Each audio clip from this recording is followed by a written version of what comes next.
DH Radio. Écoute, c'est du belge. C'est une découverte DH Radio. Philippe de Rémaker, bonjour, bienvenue sur DH Radio. On parle avec notre découverte belge de cette semaine, c'est Bézac Arthur.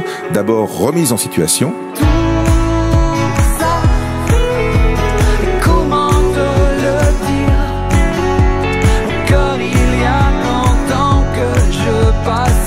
Et puis on dit bonjour à Bézac Arthur, bonjour. Salut Philippe, ça va? Ça va. Bézac Arthur, c'est ton prénom en entier ou c'est...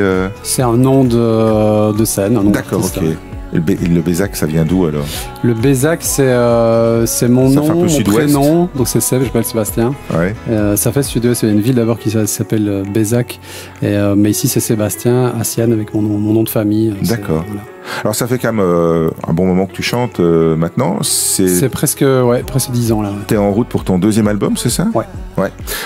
On pourrait te classer plutôt dans le folk, on va dire, une espèce de folk world. Ici folk world, c'est ce que j'allais dire, c'est que j'ai un peu élargi du coup avec ce tour du monde que j'ai fait avec d'autres, en mélangeant, en mixant d'autres instruments. Ouais. Et ça touche un peu aussi vers le world, ouais. On peut dire ça. Ouais, t'es un musicien globetrotter en fait, c'est ça. Ouais. Hein. Ouais. Tu peux expliquer un petit peu ça? Moi, ça a été toujours mêlé, les voyages et les chansons. Et j'ai commencé à écrire en voyageant. Ouais. Et donc, ça a été l'inspiration. Moi, vient toujours quand je suis en mouvement, donc dans un train, un avion. Et c'est là pour moi que des chansons sont sorties. Donc, j'ai rencontré aussi des personnes pendant mes voyages qui m'ont inspiré des chansons. Et puis, j'ai eu cette idée d'aller carrément voir des artistes, aller partager avec eux un morceau, voir comment eux composaient, comment ils envisageaient leur culture, la musique, pourquoi ils écrivaient, pourquoi ils faisaient ça, pourquoi ils savaient pas faire autre chose. Voilà.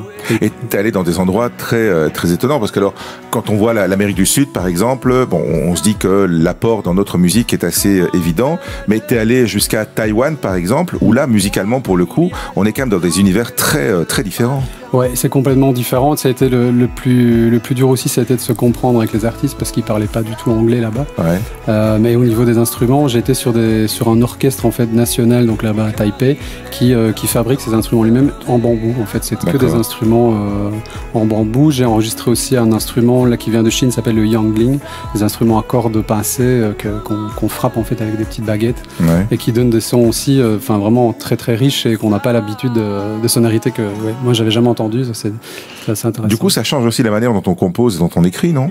Ouais, c'est ça l'idée, c'était que ces influences et ces instruments soient aussi, me donnent de l'inspiration et me poussent dans mes retranchements, m'amènent vers d'autres univers musicaux aussi. Mais c'est plus éloigné de nous, je dirais culturellement, l'Asie que l'Afrique ou l'Amérique du Sud.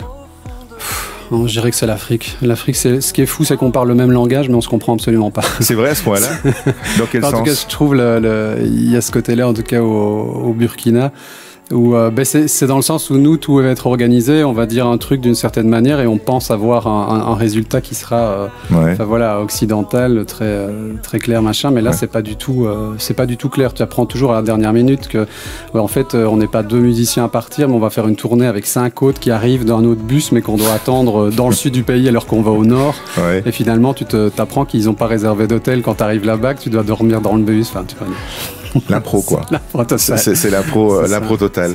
Tout ça, ce sont des influences que tu vas remettre sur l'album et qu'on entend déjà sur l'EP. Ouais, c'est ça. Il y a déjà sur l'EP, donc c'était l'idée d'avoir des chansons partagées. Il y en a une avec le Québécois Yann Kelly. Il y en a une avec Africa, donc qui a été composée là-bas lors d'une jam sur la terrasse d'un hôtel à Ouagadougou, avec l'artiste. On entend la chorale, le ngoni, différents instruments qui sont, qui parfument la chanson. Et qu'est-ce qu'il y a d'autre là-dessus? Il y a Humans, il y a aussi la chanson là qui a rassemblé tous les artistes que j'ai rencontrés, où ils chantent vraiment tous. C'était aussi mon idée à la base, c'était l'idée centrale, que tous des artistes du monde entier chantent sur un même morceau en français. We are the world. il y avait un peu cette idée-là, mais c'était après les attentats, j'ai eu cette idée, je me dis il faut une énergie, il y a quelque chose de positif à créer, à mettre en place pour ça, parce que on était un peu down à ce moment-là.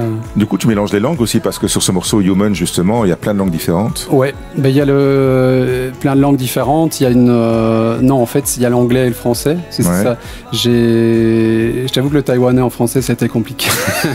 J'ai failli lui dire, écoute, tu peux chanter en mandarin, puis je me suis dit non, ça va être trop patchwork. Ouais. Bah déjà, ça a été compliqué de faire passer ça en fait en radio parce que c'était un mélange. J'entends un Burkinabé qui chante avec ses techniques, Ouais. une personne du Mexique, etc. Donc t'as tout des langues, mais c'est très. C'est un voyage, très riche. quoi. C'est un voyage, exactement. C'est Ouais. vraiment la carte du voyage, et on le voit en clip sur YouTube aussi. Ils sont tous là.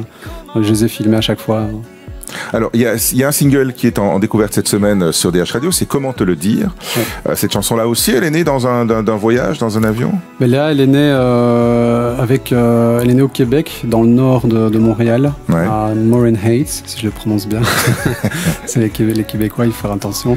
Ah oui, Ouais, dans un super quand studio. c'est en anglais, c'est vraiment en anglais. C'est ça. Dans Ouais. le studio de Ian Kelly, on a partagé ce morceau. Bah, j'avais déjà des pistes de composition, mais lui il m'a aidé vraiment à l'affiner, à aller plus loin dans le folk, parce que lui il fait vraiment la folk.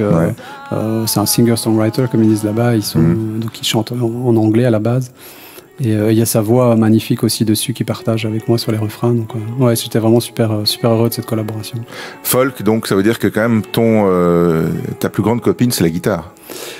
Ouais, quand même. C'est vrai que je compose aussi avec le piano, mais bon, la gratte, c'est le truc, tu peux voyager. J'ai acheté une petite guitare, là, tu vois, qu'on m'ennuie pas trop dans les avions. Et baby guitare, Ouais. Baby Taylor. Et là, je la prends partout. J'ai fait signer tous les artistes dessus. Donc ça, c'est assez chouette aussi. Ça devient un objet collector alors maintenant. Exactement, ouais. Tu voyages beaucoup, tu rencontres beaucoup de gens. Aujourd'hui, avec Internet, on peut faire aussi des rencontres virtuelles. Mais toi, dans ce que tu fais, c'est de vraies rencontres. Je veux dire, il y a...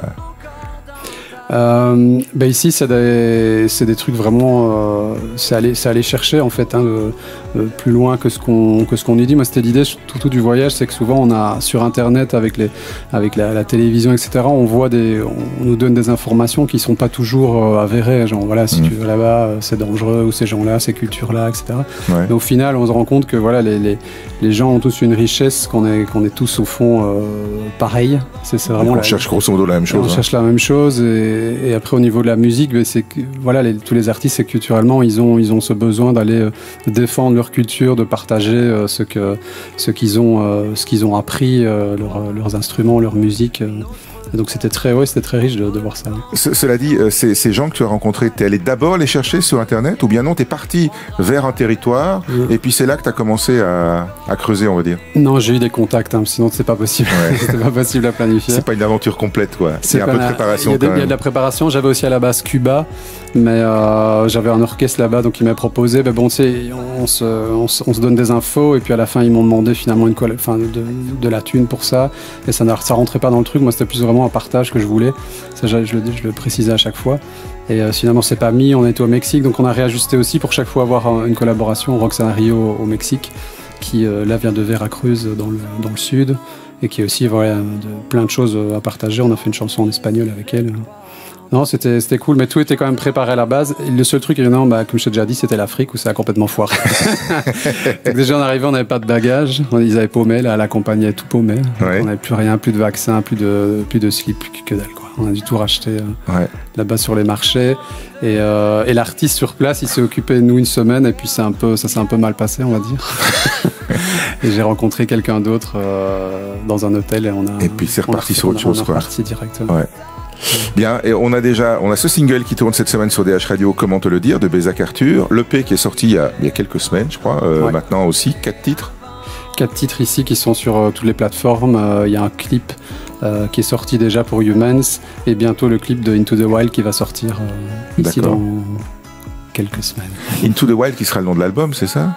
Into the Wild, non, ça c'est vraiment l'EP en fait. C'est l'EP qui ouvre, on dit, la voix de l'album. Ouais. C'était un peu donner un goût, à voir aussi pour nous, prendre la température, voir un peu comment les gens le c'est le nom d'un programme télé ou d'un film, ça, non? Into the Wild Into the Wild, ouais, c'est ça. Ça m'a inspiré ce voyage aussi de ce jeune Christopher McCandless qui est parti, qui sort donner des nouvelles à sa famille pendant 2 ans, et qu'on a retrouvé mort dans le nord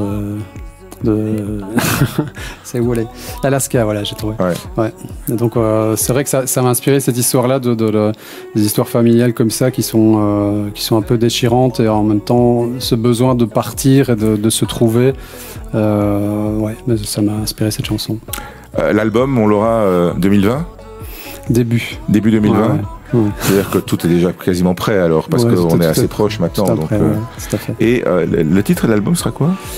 Ça reste une surprise. J'en vois justement, là je vais voir un peu avec la fanbase, avec les gens qui suivent, voir un petit peu, j'aime bien faire ça, d'avoir plusieurs titres et voir un peu ce qui va en sortir. Ok, ça pourrait être différent des titres des chansons ou ce sera une chanson qui sert? Non, ça pourrait être différent. Mais après le projet, l'idée initiale c'était un tour du monde en musique. Donc de faire, mais ça sera pas le titre de l'album, je trouve que c'est trop long et puis ça... Voilà, c'est déjà un autre truc, on avait fait un bleu. Faut que ça clash un peu plus. Faut que ça clash. C'est ça. Bézac Arthur, comment te le dire? C'est notre découverte de cette semaine sur DH Radio. C'est une chouette découverte. On attend l'album l'année prochaine. On a déjà l'EP, donc merci Bézac Arthur. Merci à toi.